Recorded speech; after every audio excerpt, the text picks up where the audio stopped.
அவனுக்கு புரியும். அவன் ஓடி வந்து சொன்னான், ஏண்டா உன்னோட பசுமாட்டை ஒழுங்கா கட்டி போடக்கூடாதான்னு இருக்கான். என்னடா சொல்றேன்னா இவன், உன் மாடு என் தோட்டத்துல வந்து மேய்ஞ்சுட்டுது, பயிரெல்லாம் நாசமாயிட்டுது, 10,000 ரூபா அளவுக்கு சேதம், அதை வாங்கிட்டு போறதுக்கு தான் வந்தேன், குடுறா 10,000 நானா. இவன் அரண்டு போயிட்டான். அப்புறம் சொன்னா, டே நான் இன்னும் மாடே வாங்கலையே, அதுக்குள்ள அது வந்து எப்படிடா உன் தோட்டத்துல மேயும், என்னடா உளர்றேன்னு இருக்கான். நீ தாண்டா இப்போ உளறிட்டு இருக்க, மாடே வாங்கல, அதுக்குள்ள எப்படிடா வந்து உன்னுடைய மனைவி அவங்க அம்மா வீட்டுக்கு பால் கொடுத்து அனுப்ப முடியும் அப்படின்னு அவன் கேட்டானா. நம்மளுக்கு இப்பதான் புத்தி வந்துதான், அர்த்தமே இல்லாத சண்டை போட்டுக்கிட்டு இருக்கிறோம் அப்படிங்கறத அவன் புரிஞ்சுக்கிட்டானான். இது நம்ம முன்னோர்கள் சொல்லி இருக்கிற ஒரு கதை. சண்டையில தான் அர்த்தம் இல்லையே தவிர கதையில் அர்த்தம் உண்டு. அதாவது இல்லாத விஷயங்களுக்காக சண்டை போட்டுக்கிட்டு இல்லறத்தை வீணாக்கிக்கிட்டு இருக்கிற மனிதர்கள் இன்றைக்கு நிறைய பேர் இருக்கிறாங்க. ஒருத்தன் தன்னுடைய மனைவியை பத்தி மாமனார்கிட்ட புகார் சொன்னானா, மாமா உங்க பொண்ணு அர்த்தமில்லாத சண்டை போடுறா, எதுக்கு எடுத்தாலும் எடுத்தெறிஞ்சு பேசுறா அப்படின்னு இருக்கான். நீ எப்படி மாப்பிள்ளை அதை சமாளிக்கிற அப்படின்னு கேட்டிருக்காரு அவரு. அவ எடுத்தெறியறது என் மேல படாம ஒதுங்கி நின்னுக்கிறேன் அப்படின்னு நானா இவன். ஒரு சின்ன பையன் என்னை தேடிட்டு ஓடி வந்தான். ஒரு கதை சொல்லுங்கன்னா, சொந்தமா எதுவும் தெரியாதே என்ன, உங்களுக்கு சொந்தமா எதுவும் தெரியாதுன்னு எனக்கும் தெரியும் அப்படின்னா. இந்த பையன் அடிக்கடி என்கிட்ட வந்து கதை கேட்கிறவன், அதனால என்னோட ரகசியம்லாம் அவனுக்கு அத்துப்படி, அதனாலதான் அவ்வளவு தெளிவா அடிச்சு விடுறான். சரி இப்ப என்ன செய்யலாம்னு, பழைய கதை ஏதாவது ஒண்ணு சொல்லுங்களேன்னா. உனக்கு கிருஷ்ண தேவராயரை தெரியுமான்னு. அவர்கிட்ட நேர்ல பழக்கம் இல்லை, ஆனா அவரை பத்தி புஸ்தகத்துல படிச்சிருக்கேன்னா. சரி இவன்கிட்ட மேற்கொண்டு பேச்சு கொடுத்தா நம்மள ஒரு மாதிரி ஆக்கி விடுவான் அப்படிங்கிறத யூகம் பண்ணிட்டு அவனை உட்கார வச்சு கடைசி வரைக்கும் குறுக்க பேசக்கூடாது அப்படின்னு ஒரு கண்டிஷனையும் போட்டுட்டு அந்த கதையை சொன்னேன். ஒரு சமயம் கிருஷ்ண தேவராயர் சமஸ்தானத்துக்கு ஒரு பெரிய வித்வான் வந்து சேர்ந்தாராம். என்னோட போட்டி போடுறதுக்கு இந்த ஊர்ல யாராவது இருக்கீங்களா அப்படின்னு சவால் விட்டாராம். அந்த ஊர்ல இருந்த பெரிய பெரிய வித்வான்லாம் இது ஏதுனா வம்பா போச்சுன்னு நினைக்க ஆரம்பிச்சிட்டாங்க. யாரும் அந்த ஆளோட போட்டி போடுறதுக்கு தயாரா இல்லை, எல்லாரும் நடுங்கிட்டு இருக்கிறாங்க. அந்த நேரத்துல ஒருத்த மட்டும் தைரியமா முன்னுக்கு வந்தான். அது யாருன்னா தெனாலிராமன். அந்த சமஸ்தானத்துல விகட கவி அவன். என்ன அனுப்புங்க போட்டிக்கு, நான் ஜெயிச்சு காட்டுறேன்னா. உனக்கு அவ்வளவு தைரியம் இருக்குதா அப்படின்னு கேட்டாங்க. தைரியம் மட்டும்தான் என்கிட்ட இருக்குது, ஆனா தைரியம் இருந்தா அதிர்ஷ்டம் தேடிட்டு வருங்கிறது எனக்கு தெரியும் அப்படின்னா. அடுத்த நாள் போட்டி ஆரம்பமாச்சு. அந்த பெரிய வித்வான் வந்து நின்னார். தெனாலிராமன் எதிரில் வந்து நின்னா. அந்த வித்வான் ஒரு விரல காட்டினார். தெனாலிராமன் பதிலுக்கு 2 விரல காட்டினான். வித்வான் 3 விரல காட்டினார். இவன் உடனே 4 விரல காட்டினான். உடனே 5 விரல காட்டினார் அவரு. தெனாலிராமன் உடனே தன்னுடைய கை முஷ்டியை காட்டினான், கையை மூடி காட்டினான். அவ்வளவுதான். அந்த பெரிய வித்வான் கிருஷ்ணதேவராயர் காலில் விழுந்தார். நான் தோத்துட்டேன், என் தோல்வியை ஒத்துக்கிறேன் அப்படின்னு சொல்லிவிட்டார். கிருஷ்ணதேவராயர் அவரை தனியா அழைச்சிட்டு போய் என்ன நடந்ததுன்னு விசாரிச்சார். அந்த வித்வான் விளக்கம் கொடுத்தார். ஆண்டவன் ஒருவன் தான் உண்டுங்கிறத விளக்கறதுக்காக நான் ஒரு விரல காட்டினேன், அப்படி இல்ல சக்தியை சேர்த்தா சக்தி சிவன் 2 பேர் உண்டுன்னு உங்க வித்வான் 2 விரல காட்டினார். மூர்த்திகள் 3 பேருங்கிறதுக்காக நான் 3 விரல காட்டினேன். வேதங்கள் 4ன்னு சொல்லி ஒரு 4 விரல காட்டினார். பஞ்சபூதங்கள் 5ன்னு நான் 5 விரல காட்டினேன். அதையெல்லாம் அடக்கி ஆளணும்னு சொல்லி அவர் கையை மூடி உறுதியா காட்டினாரு.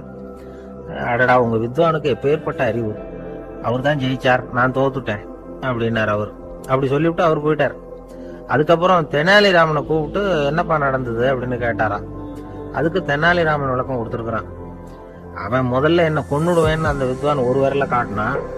உடனே ஒரு 2 கண்ணையும் தோண்டி போடுவேங்கிறதுக்காக நான் 2 விரல காட்டினேன். உனக்கு நாமம் போட்டுருவேன்னு சொல்லி 3 விரல காட்டினான். அதை அழிச்சிருவேன்னு 4 விரல காட்டினேன். உன்னை அரைஞ்சிருவேன்னு அவன் 5 விரல காட்டினான். நான் உங்களை குத்தி போடுவேன்னு சொல்லி கையை மூடி காட்டினேன் அப்படின்னா. இப்ப பாருங்க, ஜெயிச்சது யார்? தைரியம் மட்டும் இருந்துட்டா அதிர்ஷ்டம் தானா தேடி வருங்கிறது எவ்வளவு உண்மையா போச்சு. அதனால நாம எப்பவும் தைரியமா இருக்கணும்னு சொல்லிவிட்டு என் எதிரில் கதை கேட்டுட்டு உட்காந்துருந்த சின்ன பையனை பார்த்தேன். அவன் என்னை நிமிர்ந்து பார்த்தான். அவன் தன்னோட கை கால் 2யும் ஒரு மாதிரியா என் முன்னால தூக்கி 20 விரல காட்டினான். எனக்கு ஒன்றும் புரியல. இதுக்கு என்னப்பா அர்த்தம்னு கேட்டேன். இதே கதையை இதுக்கு முன்னாடி என்கிட்ட 20 தடவை நீங்க சொல்லியிருக்கீங்கன்னு அர்த்தம் அப்படின்னா. ஒருத்தர் வேகமா நடந்து போறார். கடத்தெருவுல ஒரு ஸ்வீட்டு கடையை பாக்குறார். உடனே சடன் பிரேக் போட்டது மாதிரி நிக்கிறார். ஒரு ஸ்வீட் வாங்கி சாப்பிடலாமேன்னு மனசு சொல்லுது. டாக்டர் வேணாம்னு சொல்லி இருக்கிறார், உடம்புக்கு ஒத்துக்காது, அதனால அது வேணாம்னு சொல்லுது அறிவு. இவர் மனசு சொல்றத கேட்கல, அறிவு சொல்றபடி கேட்கிறார். அதனால மறுபடியும் வேகமா அங்க இருந்து நடந்து போயிடுறார். அவர் நல்ல மனுஷன். மனுஷனுக்கு அறிவும் இருக்குது, உணர்ச்சியும் இருக்குது. எதுக்கு எடுத்தாலும் உணர்ச்சி வசப்பட்டுக்கிட்டு இருக்கக்கூடாது. அறிவு வசத்துல நாம இருக்கணும். அப்பதான் நாம நல்லபடியா வாழ முடியும். இல்லைன்னா அவஸ்தை தான். ஆளை கண்டா ஏன் இப்படி முகத்தை திருப்பிக்கிட்டு வர்றீங்க அப்படின்னு கேட்டார் ஒருத்தர் நண்பர்கிட்ட. எலெக்ஷன்ல அவன் எதிர்த்து நின்னவன் சார், என்ன அவங்ககிட்ட நமக்கு என்ன பேச்சுவார்த்தை அப்படின்னாராம் ரொம்ப கோபமா இவர். சரி, அந்த ஆள் யாருன்னு கேட்டேன். என் கூட பிறந்த தம்பி தான் சார் அப்படின்னார் அந்த கோபம் குறையாமல். அதாவது நம்ம ஊர் நிலவரம் இப்படி. அதாவது அண்ணனும் தம்பியும் எதிர்த்து நிற்பாங்க தேர்தலில். ஒருத்தர் கண்டா பேசிக்கிறது இல்லை. ஆனால் இங்கிலாந்துல எப்படி தெரியுமா, அங்கே ஒரே மேடையில் போட்டி போடுற 2 வேட்பாளர்களும் பேசுவாங்களாம், பட்டிமன்றம் மாதிரி. ஒருத்தர் முதல்ல எழுந்திருப்பார், நான் இந்த தேர்தலில் வெற்றி பெற்றால் என்னென்ன செய்வேன் அப்படின்னு சொல்லிவிட்டு உட்காருவார். அதுக்கப்புறம் அடுத்தவர் எழுந்திருப்பார், அவர் சொல்லுவார், நான் வெற்றி பெற்றா இந்த மக்களுக்கு என்னென்ன செய்வேன், இந்த நாட்டுக்கு என்னென்ன செய்வேன் அப்படிங்கறத சொல்லிவிட்டு உட்காருவார். 2 பேரும் ஒரே மேடையில பேசுவாங்க. மக்கள் 2 பேர் பேச்சையும் கேட்டுக்கிட்டு ஒரு முடிவுக்கு வருவாங்க. இதுதான் அங்க உள்ள பழக்கம். இங்க அப்படி இல்லை. இங்க ஒருத்தர் பார்த்தாவே முகத்தை திருப்பிக்கிறது. ஒரு தடவை இது மாதிரி ஒரு கூட்டம் நடந்துகிட்டு இருக்கு அங்க வெளிநாட்டுல தான். நேரத்துக்கு சரியா ஒரு வேட்பாளர் வந்து சேரல. இது இங்கிலாந்துல நடந்த நிகழ்ச்சி. அப்புறம் என்னாச்சுன்னா, ஒருத்தர் வந்துட்டாரு, இன்னொருத்தர் வந்து சேரல. அப்புறம் உடனே அந்த ஒருத்தர் வந்தவர் பேச ஆரம்பிச்சுட்டார். அதாவது அந்த இன்னொருத்தர் சார்பாவே பேசிட்டாராம். அதாவது அவர் வரல, நான் அவர் சார்பா நான் பேசிடுறேன். அதாவது அவர் ஜெயிச்சுட்டா அவர் என்னென்ன செய்வார் இந்த நாட்டுக்கு அப்படின்னு சொல்லி அவர் பக்கத்துல உள்ள நியாயத்தை எடுத்து இவரே சொல்லிட்டாராம். இப்படிலாம் அங்க நடந்துதான். இது எப்பேற்பட்ட தேர்தல் பண்பாடு பாருங்க. அதனால இன்னொரு விஷயம், இப்ப இங்கிலாந்துல எல்லாம் ஓட்டு கேட்கறப்ப வெற்றியா தோல்வியாங்கிறத ஓரளவுக்கு யூகிச்சுடலாமா. ஒரு வேட்பாளர் ஒரு வீட்டுக்கு முன்னாடி போய் நின்று எனக்கு ஓட்டு போடுங்கன்னு கேட்கறாருன்னு வச்சுங்களேன், அதுக்கு என்ன பார்த்து செய்யறோம், போயிட்டு வாங்க அப்படின்னு சில வீடுகள்ல வாசல்ல நின்னே சொல்லி அனுப்பிச்சிருவாங்களாம். வேற சில வீடுகள்ல எப்படின்னா, வேட்பாளரை வீட்டுக்குள்ள கூப்பிட்டு காபி சாப்பிட சொல்லி உபசரிச்சு அதுக்கப்புறம் அனுப்பி வைக்கிறது வழக்கமா. இதுல எந்த வீட்டு ஓட்டு நிச்சயம் தெரியுமா? வாசல்ல நின்னே வழி அனுப்பி வச்சுடுறாங்க பாருங்க, அவங்க ஓட்டு நிச்சயம். உள்ள கூப்பிட்டு காப்பி கொடுத்து அனுப்புறாங்க பாருங்க, அவங்க ஓட்டு நிச்சயம் இல்லையா. சரி, அப்புறம் ஏன் அந்த உபசரிப்பு அப்படின்னு கேட்டா அதுக்கு ஒரு காரணத்தை சொல்றாங்க. அதாவது அது ஒரு அனுதாபத்தை தெரிவிக்கிற முறையா. ஐயோ பாவம், நாம இவருக்கு ஓட்டு தான் போட போறதில்ல, இதையாவது செய்வோம், காப்பியாவது சாப்பிட்டு போட்டோம் அப்படிங்கிற எண்ணமா. இப்படி அந்த ஊர் பழக்கம். ஆக அந்த ஊர்ல நிறைய காப்பி சாப்பிடணும்னு ஒருத்தர் ஆசைப்பட்டா தேர்தலில் தோத்து போறதுக்கு தயாரா இருக்கணும். ஒரு சமயம் ஒரு ஊர்ல தேர்தல் நடந்துதான். ஒரு தொகுதியில நின்று தோத்து போன ஒருத்தர் கையில ஒரு துப்பாக்கியோட ஊருக்குள்ள சுத்திக்கிட்டு இருந்தாராம். ஒரு போலீஸ்காரர் அவரை பார்த்துட்டு சந்தேகப்பட்டிருக்கார். அதனால அவரை தடுத்து நிறுத்தி, என்ன இது துப்பாக்கியோட சுத்துறீங்களேன்னு விசாரிச்சிருக்கார். இதுக்கு அவர் சொன்னாராம், சார், இந்த தொகுதியில மொத்தம் 1,00,000 வாக்காளர்கள், அதுல எனக்கு 10,000 பேர் மட்டும்தான் எனக்கு ஓட்டு போட்டிருக்கிறாங்க. அப்படின்னா எனக்கு வேண்டாதவங்க இந்த தொகுதியில 90,000 பேர் இருக்கிறாங்கன்னு அர்த்தம். இப்படி ஒரு சூழ்நிலையில நான் என்னுடைய பாதுகாப்புக்கு ஆயுதம் இல்லாம நடமாடலாமா அப்படின்னு கேட்டாராம். எவ்வளவு எச்சரிக்கை பாருங்க. நம்ம ஊர்ல சில பேர் ஓட்டு கேட்கிற விதமே தனி. ஒருத்தர் ரொம்ப சாமர்த்தியமா ஓட்டு கேட்பாராம். அவர் எப்படின்னா, ஒரு வீட்டுக்கு போறாருன்னு வச்சுங்களேன், அந்த நேரம் அந்த வீட்டுக்காரரு என்ன செஞ்சுட்டு இருக்கிறாரோ அதே வேலையை இவரும் கொஞ்ச நேரம் செய்வாராம், அவருக்கு ஒத்தாசையா. அதுக்கப்புறம் மெதுவா பேச்சு கொடுப்பார், ஓட்டு கேட்பார், இது மாதிரி எலெக்ஷன்ல நிக்கிறேன் கவனிக்கணும்னு. அது மாதிரி ஒரு தடவை அவர் போனப்ப அங்க அவர் என்ன பண்ணிட்டு இருக்காரு, வீட்டுக்கு பின்னாடி மாட்டு கொட்டையில பால் கறந்துட்டு இருக்காரு ஒரு பசுமாட்டுக்கிட்ட. அந்த வீட்டுல இவர் ஓட்டு கேட்க போனவர் இவர் ஓடி போய் இன்னொரு சொம்பை எடுத்துக்கிட்டு அதே மாட்டுக்கு இன்னொரு பக்கம் போய் உட்காந்துக்கிட்டு இவரும் பால் கறக்க ஆரம்பிச்சிட்டார். எதிர உட்காந்துட்டு இருக்காரு அவரு, இவர் இந்த பக்கம் உட்காந்துருக்காரு. கீழே கொஞ்சம் குனிஞ்சு பார்த்தா ஒருத்தர் முகத்தை ஒருத்தர் பார்க்கலாம். கொஞ்ச நேரம் ஆனதுக்கு அப்புறம் இவர் மெதுவா அவர்கிட்ட பேச்சு கொடுத்தாராம். இது மாதிரி நான் எலெக்ஷன்ல நிக்கிறேன், நீங்க ஓட்டு போடணும், அதுக்காக தான் வந்தேன்னாராம். அது முடியாதுங்களேன்னாராம் அவரு. ஏன்னு கேட்டிருக்கார். நான் இந்த வீட்டுக்காரன் இல்ல, நானும் உன்ன மாதிரி ஓட்டு கேட்க வந்தவன் தான் அப்படின்னாராம் அவரு.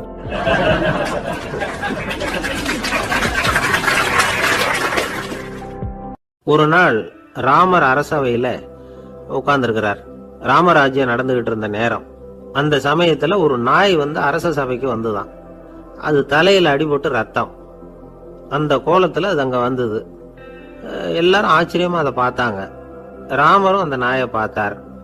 நீங்க வந்த காரியம் என்ன, என்ன நடந்தது, எதுவா இருந்தாலும் பயப்படாம சொல்லு அப்படின்னார். உடனே அந்த நாய் மெதுவா சொல்ல ஆரம்பிச்சுதான். ஐயா, நான் தெருவில் போய்கிட்டு இருந்தேன். வழியில ஒருத்தர் வந்தார். அவர் வேத சாஸ்திரம் எல்லாம் படிச்ச பெரியவர். அவர் எந்த காரணமும் இல்லாம அவர் கையில வச்சிருந்த குச்சியால என் தலையில அடிச்சுட்டார். அதுதான் தலையில ரத்தம். இதை நீங்க விசாரிச்சு தகுந்த தீர்ப்பு வழங்கணும் அப்படின்னு தான் அந்த நாய். ராமர் பார்த்தார். உடனே தன்னுடைய காவலர்களை அனுப்புனார். அந்த ஆளை எங்க இருந்தாலும் போய் கொண்டுட்டு வாங்க அப்படின்னு விட்டார். காவலர்கள் போனாங்க, அந்த ஆளை பிடிச்சி கொண்டு வந்துட்டாங்க. அரண்மனைக்கு வா அப்படின்னு சொல்லி கூப்பிட்டுட்டு வந்துட்டாங்க. என்ன நடந்ததுன்னு விசாரிச்சார் ராமர். அதுக்கு அந்த ஆள் சொன்னார், நான் வந்து வீதி வழியா வந்துகிட்டு இருந்தேன், குறுக்க இந்த நாய் வந்தது, நான் அவசரமா போய்கிட்டு இருந்தேன், இது எனக்கு வழி விடாம குறுக்க புகுந்து இடைஞ்சல் பண்ணிச்சு, எனக்கு கோபம் வந்துட்டுது, அதனால அடிச்சுட்டேன்.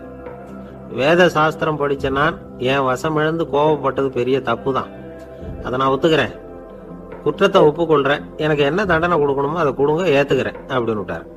சரி, இப்ப அந்த ஆளுக்கு தண்டனை கொடுக்கணும், என்ன தண்டனை கொடுக்கறது யோசனை பண்ணார் ராமர். அதையும் அந்த நாய்கிட்டயே கேட்டார். நீயே சொல்லு, என்ன தண்டனை கொடுக்கலாம் இவருக்கு அப்படின்னார். இதுக்கு அந்த நாய் என்ன சொல்லிச்சு தெரியுமா?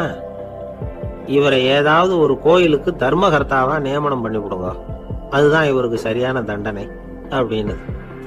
இத கேட்டது ராமர் முகத்துல புன்னகை. ஆனா அங்க இருந்த மத்தவங்களுக்கு எல்லாம் ஆச்சரியம்.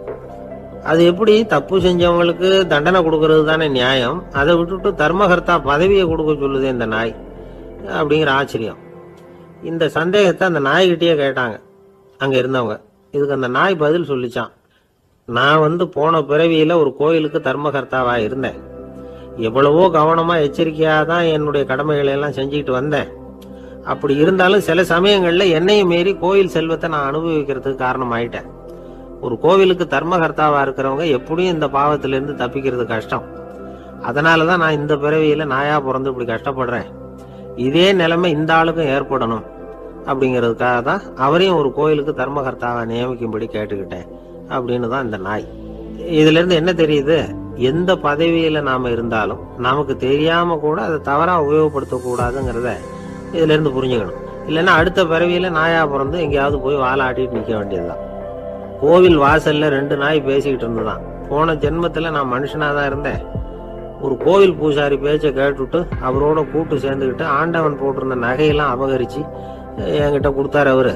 நான் எடுத்துட்டு வந்துட்டேன், திருடினது அந்த ஆள் தான், எடுத்துட்டு வந்ததுதான் நான், இருந்தாலும் நான் மட்டும் நாயா பிறந்துட்டேன், இப்ப மட்டும் அந்த பூசாரி என்கிட்ட மாட்டினா கடிச்சு குதறி போடுவேன் அப்படின்னு தான். அவசரப்பட்டு அப்படி செஞ்சுடாதே, பதிலுக்கு அவரும் உன்னை திருப்பி கடிச்சாலும் கடிச்சிருவார், ஏன்னா அவரும் இப்போ ஒரு நாயா தான் பிறந்திருக்கிறார் அப்படின்னு தான். இன்னொன்னு, அது எப்படி உனக்கு தெரியும்னு தான். இது நான் தானே அது அப்படின்னு தான் அந்த நாய்.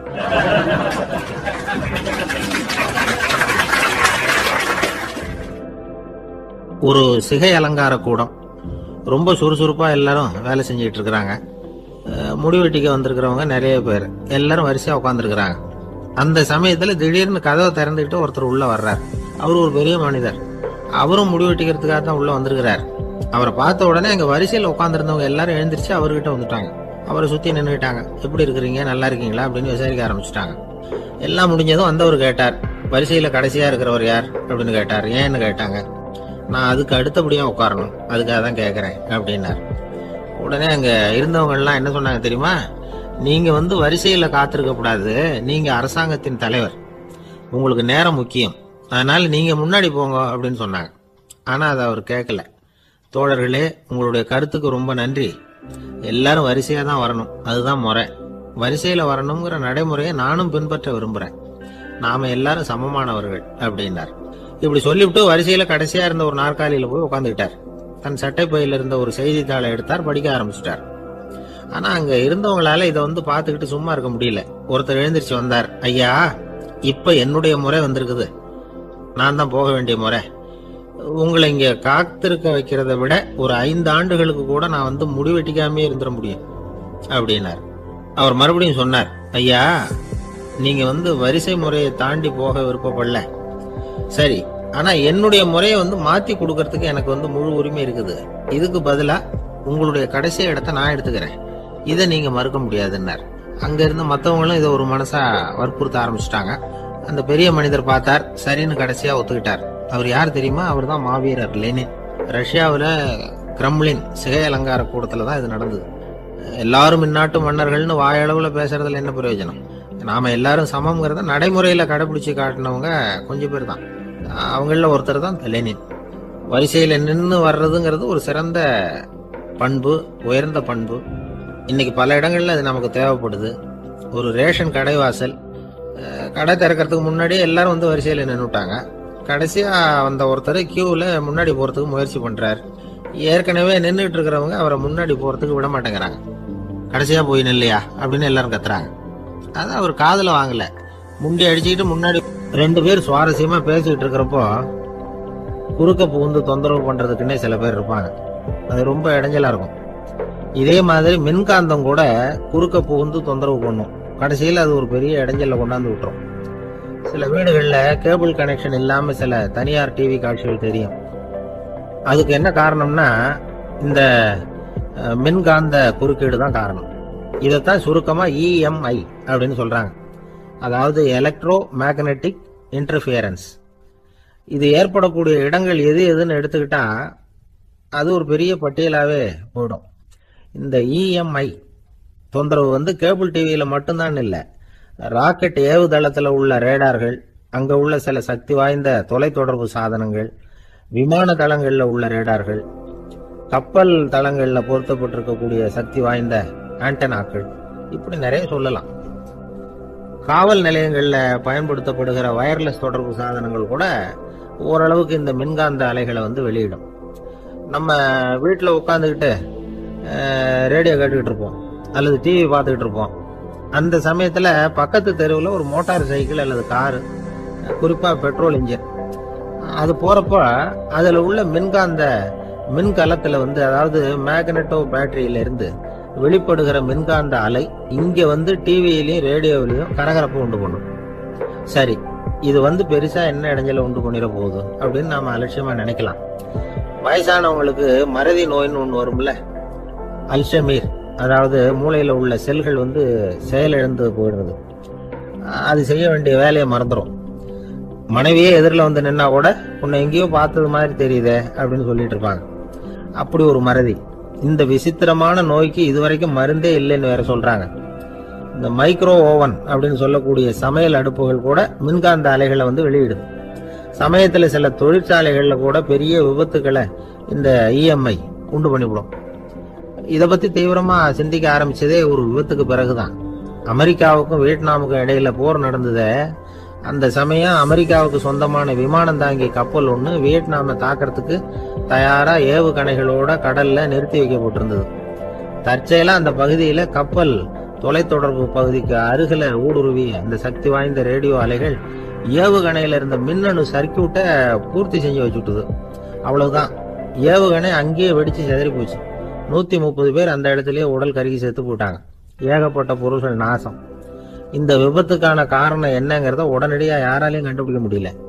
ரொம்பவும் கடுமையா முயற்சி பண்ணி கடைசியா கண்டுபிடிச்சாங்க, இது வந்து இந்த இஎம்ஐ வேலை தான் அப்படின்னு.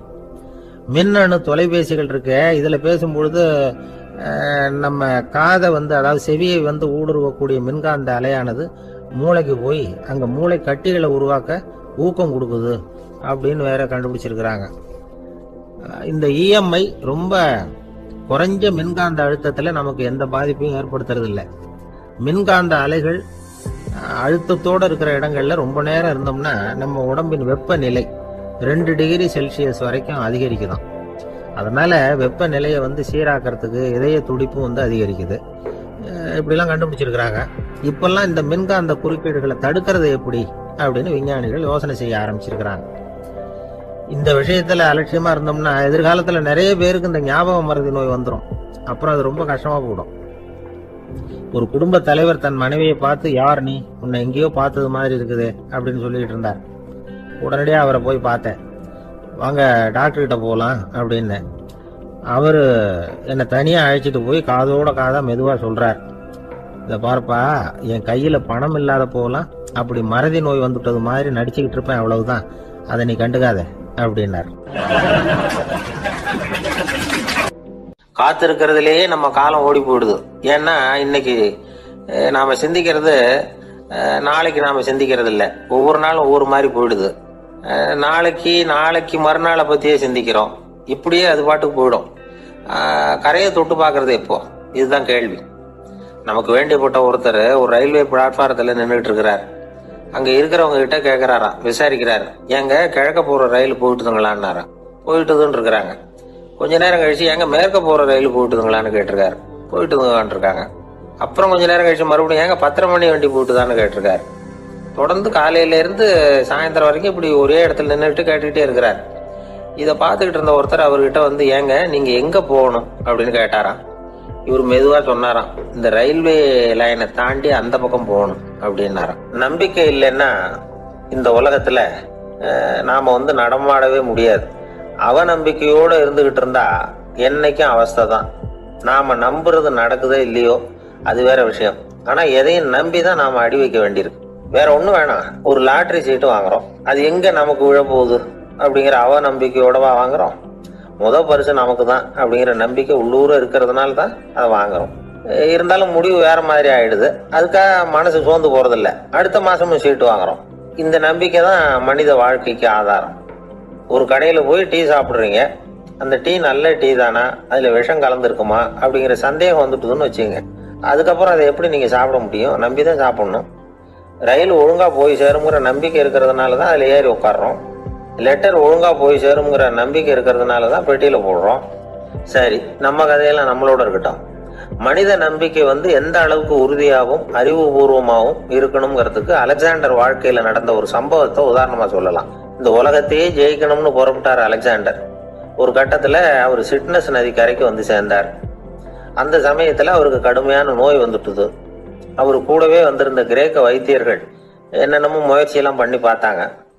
இருந்தாலும் அலெக்சாண்டருக்கு வந்திருக்கிறது என்ன நோய்ங்கிறத அவங்களால கண்டுபிடிக்க முடியல. ஏன்னா அந்த பகுதியில் உள்ளவங்களுக்கு மட்டுமே அதிகமாக வரக்கூடிய ஒரு வினோதமான நோயாக இருந்தது அது.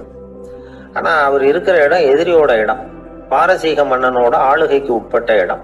என்ன பண்ணுறது அப்படின்னு எல்லாரும் யோசனை பண்ணாங்க. பாரசீக மன்னனோட அரண்மனையில் இருக்கிற வைத்தியர் வந்தால் இந்த நோயை குணப்படுத்தி விடுவார் அப்படின்னு சொன்னாங்க.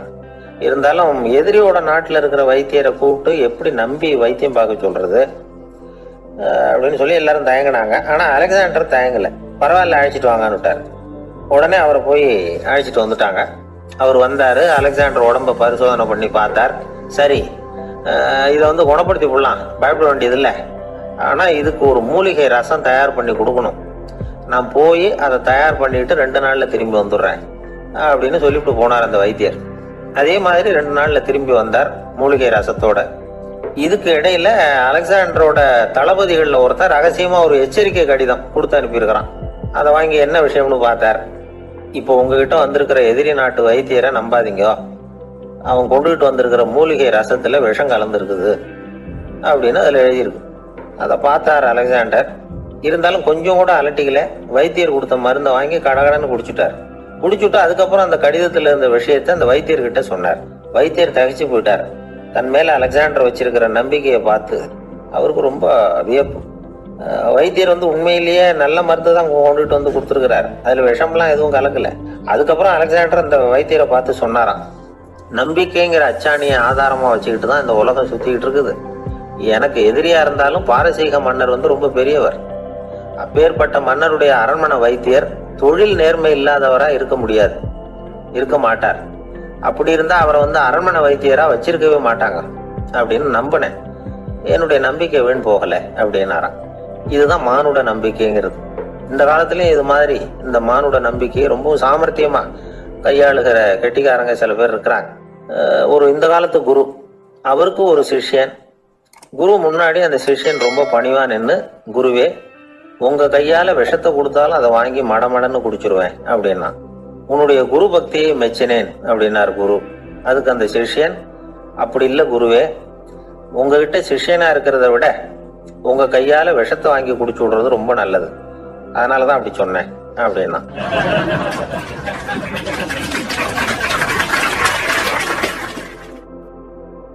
ஒரு காடு, நல்ல மரம்லாம் செழிச்சு இருந்தது. அப்படிப்பட்ட காட்டுல ஒரு சாது இருந்தார். அவர் எப்படின்னா எப்பவும் ஒரு மரத்தடியில் உட்காந்துருப்பார். ஏன்னா அவருடைய இருப்பிடமே அதுதான். அவர் என்ன பண்ணுவார், 3 கல் வச்சிருந்தார். செங்கல் மாதிரி இருக்கும், ஆனால் அதை விட கொஞ்சம் பெருசா இருக்கும். எதுக்கு அந்த 3 கல்லுன்னா அதுதான் அவருடைய படுக்கை. அதாவது தூங்குறப்ப ஒரு கல்லை தலைக்கு கீழே வச்சுக்குவார், இன்னொரு கல்லை இடுப்புக்கு கீழே வச்சுக்குவார், இன்னொரு கல்லை காலுக்கு கீழே வச்சுக்குவார். உடம்ப வந்து அப்படியே ஒரு தகட்டால மூடிக்குவார், அப்படியே தூங்கி போடுவார். மழை பெய்யுதுன்னு வச்சுங்க, அவர் உடம்பு வந்து 3 கல் மேலே இருக்குதா, அதனால தண்ணி வந்து அடியில் ஓடி போடும், உடம்பு நனையாது. மேலே தகடு இருக்கிறதுனால மழையும் உடம்புல படாது. அவர் தூக்கமும் கிடையாது, நிம்மதியா தூங்குவார். பகல்ல அந்த 3 கல்லையும் ஒரு சேர ஒரு அடுப்பு மாதிரி வச்சு அது மேல உட்காந்துக்குவாரு. அதனால பாம்பு பூச்சி எதுவும் அவரை தொந்தரவு பண்றதில்லை. அது பாட்டுக்கு நடந்து போடும். அவர் பாட்டுக்கு நிம்மதியா இருப்பார். யாராவது எதையாவது கொண்டுட்டு கொடுத்தா அதை வாங்கி சாப்பிடுவார், அவ்வளவுதான். ஒரு நாள் அந்த நாட்டு அரசன் காட்டுக்கு வேட்டையாட வந்தான். அந்த வழியா வந்தப்போ இந்த சாது படுத்திருக்கிறத பார்த்தான். பரிதாபப்பட்டான். ஐயோ பாவம், இவர் இப்படி இந்த கல்லு மேல உடம்ப வச்சுக்கிட்டு தூங்குறாரு, என்ன பாடுபடுவார். இவரை நாம அரண்மனைக்கு அழைச்சிட்டு போய் சுகமா நிம்மதியா இருக்கிறதுக்கு வழி செஞ்சு கொடுப்போம், அது ரொம்ப நல்லா இருக்கும் அப்படின்னு நினைச்சான். அப்படி நினைச்சுக்கிட்டே அரண்மனைக்கு வந்துட்டான். அதுக்கப்புறம் ஒரு பல்லக்கையும் 2 சேவகர்களையும் காட்டுக்கு அனுப்பி அந்த சாதுவை மெதுவா இங்க அழைச்சிட்டு வந்துருவோம் அப்படின்னு சொல்லி அனுப்பி வச்சான். இவங்க போய் அவர்கிட்ட விவரத்தை சொன்னாங்க. எனக்கு என்னத்துக்கு அரண்மனை வாசம் அப்படின்னார். இருந்தாலும் மன்னர் உத்தரவு, நீங்க அவசியம் வரணும் அப்படின்னாங்க இவங்க. சரின்னு சொல்லிவிட்டு வேற வழி இல்லாம புறப்பட்டார். புறப்படும் பொழுது என்ன பண்ணாருன்னா, மறக்காம அந்த 3 கல்லு ஒரு தகடு அதையும் எடுத்து பல்லக்குல வச்சுக்கிட்டார். என்னத்துக்கு இதையெல்லாம் எடுத்து வைக்கிறாரு அப்படின்னு சொல்லி அவங்க யோசனை பண்ணாங்க. இருந்தாலும் அதை பத்தி ஒன்றும் கேட்கல. பேசாம அவரை அழைச்சிட்டு போய் அரண்மனையில விட்டுட்டாங்க. அரசன் ஓடி வந்தான், வரவேற்றான், அறுசுவை உணவு படைச்சான். அவர் படுக்கிறதுக்கு தங்க கட்டில், பட்டு மெத்தை, இப்படி எல்லாம் ஏற்பாடு பண்ணி வச்சான். இங்க படுத்து ஓய்வு எடுத்துங்க அப்படின்னு சொல்லிவிட்டு அவன் பாட்டு போயிட்டான். மறுநாள் காலையில பாக்குறான், சாது படுத்திருக்கிறார். எப்படி தெரியுமா? அந்த பட்டு மெத்த மேல 3 கல்லையும் வச்சு வழக்கம் போலவே அது மேல படுத்திருக்கிறார். அதுக்கு மேல தகடு. அரசன் பார்த்துட்டு அதிர்ச்சி ஆயிட்டான். என்ன சுவாமி இப்படி அப்படின்னா, சாது சொன்னார், எனக்கு தேவையும் இல்லை குறையும் இல்லை, எல்லா இடத்துலயும் எனக்கு ஒரே மகிழ்ச்சி தான் அப்படின்னார். மகிழ்ச்சிங்கிறது தங்க கட்டிலேயோ பட்டு மெத்தையிலேயோ இல்லை, அது மனசுல இருக்கிற ஒரு விஷயம். உண்மையான மகிழ்ச்சிக்கு வழி மனப்பக்குவம் அப்படிங்கிறது அந்த அரசனுக்கு புரிஞ்சுதான். இந்த காலத்துல ஒரு சாமியார் அவரை தேடி ஒரு சீடன் வந்தான். என்னாச்சு தெரியுமா? சுவாமி, எனக்கு நிம்மதி வேணும், அதுக்கு என்ன வழின்னு கேட்டான். சாமியார் நிமிர்ந்து பார்த்தார். அப்புறம் சொன்னார், நீ ஏகப்பட்ட பேர்கிட்ட கடன் வாங்கி இருக்கிற, அதையெல்லாம் திருப்பி கொடுத்தாதான் உனக்கு நிம்மதி கிடைக்கும்னார். இவனுக்கு ஆச்சரியம். அது எப்படி சாமி, அவ்வளவு கரெக்டா நான் கடன் வாங்கினதை கண்டுபிடிச்சிங்க அப்படின்னா, உனக்கு கடன் கொடுத்து சாமியாரா போனதே நான் தான்ப்பா, அதனாலதான் இந்த கதிக்கு வந்தேன். என்கிட்டயே நிம்மதிக்கு வழி கேட்கிறிய, அதுதான்டா வேதனை அப்படின்னாராம் அவர். ஒரு குரு, இளம் சீடர்கள் எதிரில் உட்கார்ந்துருக்கிறாங்க. குரு பாடம் நடத்திக்கிட்டு இருக்கிறார். சீடர்களுக்கு ஒரு ஆசை, அதாவது ஒரு முக்கியமான மந்திரத்தை நம்ம குருநாதர்கிட்ட இருந்து கத்துக்கணும் அப்படிங்கிறது அவங்க ஆசை. அது என்ன மந்திரம்னா, இறந்தவரை உயிர்ப்பிக்கக்கூடிய புனித மந்திரம். அதாவது செத்தவங்களுக்கு மீண்டும் உயிர் உண்டாக்குகிற மந்திரம். குருவே, தயவு பண்ணி அந்த மந்திரத்தை எங்களுக்கு உபதேசிக்கணும் அப்படின்னு கேட்டாங்க. அது ரொம்ப ஆபத்தானது, அது என்னத்துக்கு உங்களுக்கு வேண்டாமேன்னாராம் குரு. எங்களுடைய நம்பிக்கை உறுதிப்படுறதுக்காகத்தான் கேட்கிறோம், வேற ஒண்ணும் இல்லை அப்படின்னாங்களாம் சீடர்கள். பக்குவப்படாத அறிவுங்கிறது ரொம்ப ஆபத்தானது அப்படின்னாராம் குரு. இது சீடர்களுக்கு புரியல. அது எப்படிங்க பக்குவப்படாத அறிவு ஆபத்தானதுன்னு சொல்றீங்க, அப்படின்னா என்ன அப்படின்னு கேட்டிருக்காங்க சீடர்கள். குரு அதுக்கு விளக்கம் கொடுத்தாராம். அந்த மந்திரத்தை எப்போ பயன்படுத்தணுங்கிறது முக்கியம். அதை அறியக்கூடிய ஞானம் ஏற்படுகிற வரைக்கும் அதை தெரிஞ்சுக்காம இருக்கிறது தான் நல்லது, இல்லைன்னா ஆபத்துன்னாராம். ஆனா அந்த சீடர்கள் அதை கேட்கற மாதிரி இல்லை, ரொம்ப புடிவாதம் பண்ண ஆரம்பிச்சுட்டாங்க. சரி வாங்க சொல்றேன்னாரு குரு. எல்லாரும் வந்தாங்க. அந்த புனித மந்திரத்தை அவங்களுக்கு ரகசியமா உபதேசம் பண்ணார். உபதேசம் பண்ணிவிட்டு அவங்களுக்கு எச்சரிக்கையும் கொடுத்தார். இந்த மந்திரத்தை நல்லா ஆராய்ச்சி பார்த்ததுக்கு அப்புறம் தான் உச்சரிக்கணும், அவசரப்பட்டு எதுவும் செஞ்சிடக்கூடாது அப்படின்னு ஒரு தடவைக்கு பல தடவை எச்சரிக்கை கொடுத்தார். சரின்னு சொல்லிவிட்டு அவங்க எல்லாம் மந்திரத்தை கத்துக்கிட்டு எழுந்திரிச்சு போயிட்டாங்க. ஒரு நாள் அந்த சீடர்கள் எல்லாம் மணற்பாங்கான இடத்துல அப்படியே நடந்து போயிட்டு இருக்கிறாங்க. ஒரு பாலைவன பகுதி மாதிரி ஒரு இடம். அங்க ஒரு இடத்துல எலும்புகள் குவியலா கிடந்தது. உடனே இந்த சீடர்கள் முன்ன பின்ன யோசிக்காம, தியானமும் பண்ணாம, அந்த மந்திரத்தோட பயனை சோதிச்சு பார்க்கணும் அப்படின்னு நினைச்சுக்கிட்டு அந்த மந்திரத்தை உச்சரிக்க ஆரம்பிச்சுட்டாங்க. அவ்வளவுதான். உடனே என்னாச்சு தெரியுமா? அந்த எலும்புகள் எல்லாம் ஓநாய்களா மாறி அவங்கள துரத்த ஆரம்பிச்சுட்டுது. சீடர்கள் எல்லாம் தலைதெறிக்கி ஓட ஆரம்பிச்சுட்டாங்க. ஓநாய்களும் விடல, அவங்கள துரத்தி பிடிச்சி கடிச்சு குதற ஆரம்பிச்சுட்டுது. அப்பதான் அந்த சீடர்களுக்கு குரு சொன்ன அறிவுரையோட அர்த்தம் புரிஞ்சுது. பக்குவப்படாத அறிவு ஆபத்தானது அப்படிங்கிறது. அதனால இதுல இருந்து நாம தெரிஞ்சுக்க வேண்டியது என்னன்னா, நாம நம்ம அறிவை வளர்த்துக்கிட்டா மட்டும் போதாது, அந்த அறிவை எப்போ எப்படி பயன்படுத்தணும் அப்படிங்கிற பக்குவமும் நமக்கு வரணும். அப்பதான் வாழ்க்கை நல்லபடியா அமையும், இல்லைன்னா இடைஞ்சல் தான். என்னுடைய நண்பர் ஒருத்தர், அவருக்கு ஜாதகத்துல நம்பிக்கை உண்டு. அவரே ஜோசியம்லாம் பார்ப்பார். என்ன சார் இந்த காலத்துல இதையெல்லாம் நம்பிக்கிட்டு இருக்கீங்களே அப்படின்னு கேட்டா, உங்களுக்கு ஒன்றும் தெரியாது சார். இந்த உலகத்துல ஒவ்வொருத்தரும் அவங்கவங்க செய்யற நல்லது கெட்டதுக்கு தகுந்த பலனை அனுபவிச்சே தீரணும் பார். அது மட்டும் இல்ல, ஒருத்தர் செத்துட்டா கூட அவன் செஞ்ச பாவ புண்ணியங்கள் கூடவே போய்கிட்டு இருக்கும் பார். அது எப்படி கூட போவோம் அப்படின்னு குதர்க்கமா கேட்டா, அதுக்கு அவர் ஒரு கதை சொன்னார். அது ரொம்ப சுவாரஸ்யமா இருந்தது. அது என்ன கதைன்னா, ஒரு ஊர்ல ஒருத்தர் இருந்தாராம். அவர் ஜோசியம் பாக்குறதுல ரொம்ப கெட்டிக்காரரான். ஒருத்தருடைய தலைமுடியை மட்டும் அவர்கிட்ட காட்டினா போதும், அதை மட்டும் பார்த்துட்டு அவருடைய ஜாதகத்தையே அலசி விடுவாராம். அப்பேற்பட்ட திறமை. அந்த ஆள் ஒரு சமயம் கன்னியாகுமரி கடற்கரைக்கு போயிருந்திருக்கார். அங்க கரை ஓரமா ஒரு மண்டை ஓடு கிடந்திருக்கு. அதை எடுத்து பார்த்திருக்கார். அந்த மண்டை ஓட்டை வச்சுக்கிட்டே அதோட ஜாதகத்தை அலசியிருக்கார். இந்த மண்டை ஓட்டுக்கு உரிய ஆசாமி வாழ்க்கையில ரொம்ப கஷ்டப்பட்டிருக்கணும், நிறைய கஷ்டத்தை அனுபவிச்சிருக்கணும். அது தாங்க முடியாம தான் கடல்ல விழுந்து தற்கொலை பண்ணிட்டு இருக்கான் அப்படிங்கறத அவரு கணிச்சுட்டார். இருந்தாலும் இந்த மண்டை ஓடு இன்னமும் அனுபவிக்க வேண்டியது பாக்கி இருக்கு அப்படிங்கறத அவர் உணர்ந்தாராம். அது சரி, ஒருத்தன் உயிரோடு இருக்கிற வரைக்கும் நல்லது கெட்டதை அனுபவிக்க முடியும். செத்ததுக்கு அப்புறமும் பாக்கி இருக்குன்னா அதை எப்படி அனுபவிக்கிறது? இந்த மண்டை ஓட்டுக்கு இன்னும் கொஞ்சம் பாக்கி இருக்குங்கிறது அவருக்கு புரிஞ்சதே தவிர அதோட அர்த்தம் என்னங்கிறது சரியா விளங்கல. சரி, இதை இன்னும் கொஞ்சம் விவரமா ஆராய்ச்சி பண்ணுவோம் அப்படின்னு நினைச்சுக்கிட்டு அதை தன்னுடைய வீட்டுக்கு எடுத்துட்டு போயிட்டார். அந்த மண்டை ஓட்டை ஒரு பெட்டியில வச்சு பூட்டினார். தன்னுடைய தனி அறையில அதை பத்திரமா வச்சுக்கிட்டார். தினமும் ராத்திரி ஆனதும் தன்னுடைய மனைவியை பார்த்து, நீ போய் பூஜை அறையில தனியா படுத்துக்க அப்படின்னு சொல்லிவிட்டு தினம் ராத்திரி 12 மணிக்கு பெட்டியை திறந்து அவர் பார்ப்பார். மண்டை ஓடு அப்படியே இருந்தது தவிர இன்னும் கொஞ்சம் பாக்கி இருக்குங்கிறதுக்கு அர்த்தம் அவருக்கு விளங்கல. அந்த மண்டை ஓட்டுக்கு இன்னும் என்ன பாக்கி இருக்க போகுது? இப்படியே ஒரு 10 நாள் போச்சு. இந்த வீட்டம்மாவுக்கு சந்தேகம் வந்துட்டது.